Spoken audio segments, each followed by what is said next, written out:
pre-COVID, 49% of our city was churched, 8% was never churched, and 43% is de-churched. So we consider this problem so significant that we're going to devote the entire third season of our podcast on the de-church phenomenon. And as we have been studying what's going on with the 43% who are currently de-churching, one of the common refrains that we've been hearing has been evangelicals struggle to properly name racism as a problem and make steps towards justice and human flourishing. So here's the two-part question. First, what role do discussions of race and justice play in de-churching? And second, how can churches shape people better in this conversation moving forward? So Dr. Keller, I'll start with you. Well, there's three issues that are that we're going to have to be able to face and speak to well, because a lot of people are walking away for three reasons. One is how the church talks about sexuality, how it talks about justice and race, and how it talks about science.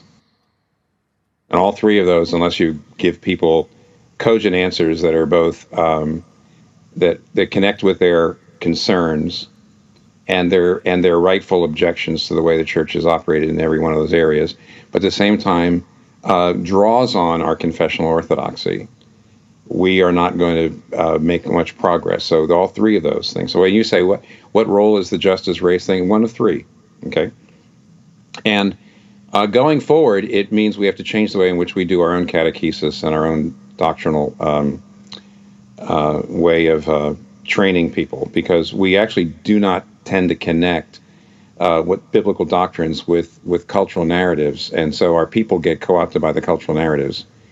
That's a long story. Let me just say something encouraging, kind of quick. Is I believe that the de-churching thing will bottom out in about 20 or 30 years, because number one, immigration means that non-white people are a lot less secular and a lot less individualistic than white people, and therefore they're much more. Secondly, you've got two kinds of religious people in the country. You've got nominal people and true believers, converted people. And what's happening, of course, is the nominal people, they're the ones that are leaving very quickly and shrinking. Whereas the true believers retain their children better and they evangelize.